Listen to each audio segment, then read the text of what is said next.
klusums izsaka vairāk kā vārdi. Un šobrīd, kad pasaule steidzās tik ātri, un dažkārt mūsu sirdsritmi netiek tev līdzi, bet kāpēc netiek? Tādēļ, ka mainās zemīte. Un kā izjūt to mana sirsniņa, mums ir jābūt klusumam, lai mēs sajustu,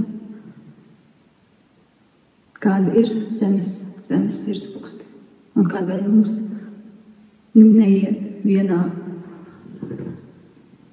ritmā ar mātes vienīti. Un tam ir vajadzīgs klusums, jo laiks dejām un dziesmām, bet laiks arī ir klusumam. Pirmkārt, lai mēs sadzirdētu paši savus sirdspūkstus, jo ļoti daudz cilvēki to uztver kā pašsaprotamu. Jā, sirsniņu. Jā, šodien no manas sirds tas jūsu izlolots mans vēstījums katram cilvēkam uz šīs planētas Zeme. Tik dziļi es to izjūtu. Pirmkārt, tas ir priekš manis pašas, un tas ir kaut kas, tie mirkļi, kad man nāk šie vārdi. Tas var būt jebkurā laikā. Šis nāca vienkārši no akra rīta, pastaigas laikā uz mežu un pirksti salā. Jā, es ļoti vēlējos. Es zināju, ka ja nāk, tad ir jāraksta. Un praktiski tas notiek ļoti ātri, un tas ir dziedinājums priekš manis ļoti spēcīgs. Un es zinu, kad pienāk īstais mirklis, es esmu gatava arī to nodot tālāk. Nu, lūk. Kā no galvas es neatceros, lai arī tas ir mans, tik gadi iemācīties nesanāks. Pastāstīt sanāk, bet es vēlos, jā, lai būtu. Jā, lai būtu vārds vārdā, kā tas notika tajā rītā. Kurp ved tavas domas?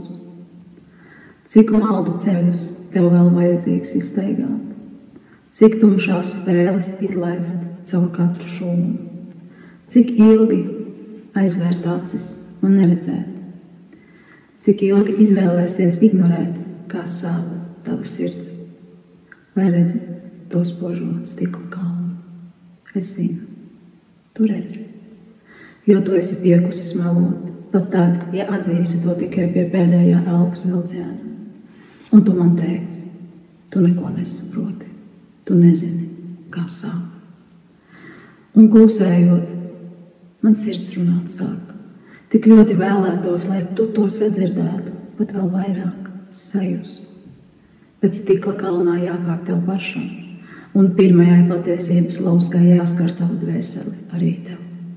Lai tu sajustu, kas ir īstas sāpes, un atskārtu, ka vērtību un dzīvību tam piešķir tu pats.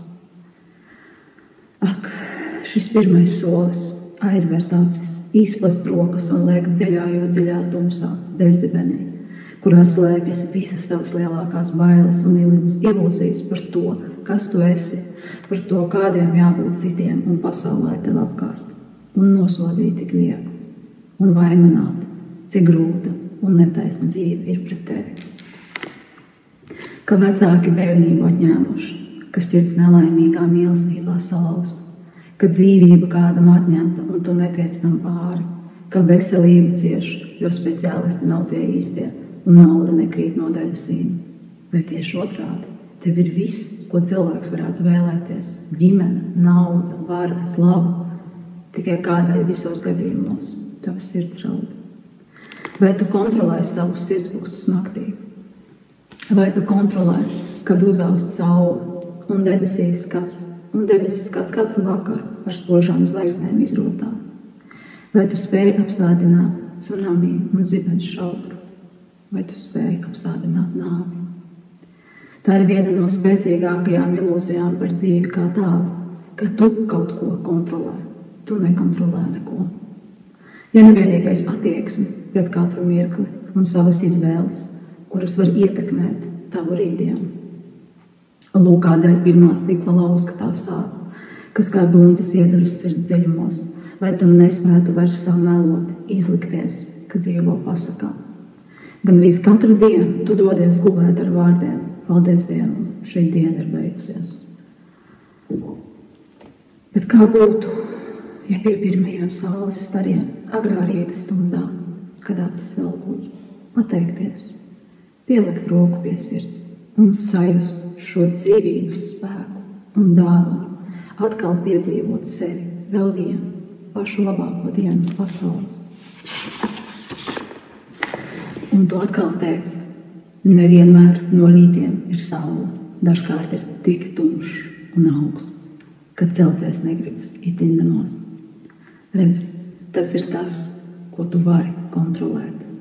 Tu redzi tumšu rītu bez saules un prieka, bet es redzu jaunu sākumu. Un katru reizi, kad pēc miega mosties, tā ir kā dzimšana, jo pienāks diena, kad tavs ķermenis vairs nekad necelsies. Un tu atdotu visu, lai pat visdrūmākajā dienā tu vēlreiz varētu savus mīļos skaut un pateikt, cik ļoti mīli viņus tu. Un nav nozīmes, vai spīd saule vai lietus līs. Atceries, tu to nekontrolē, bet tu kontrolē sava mirkļa izvēles.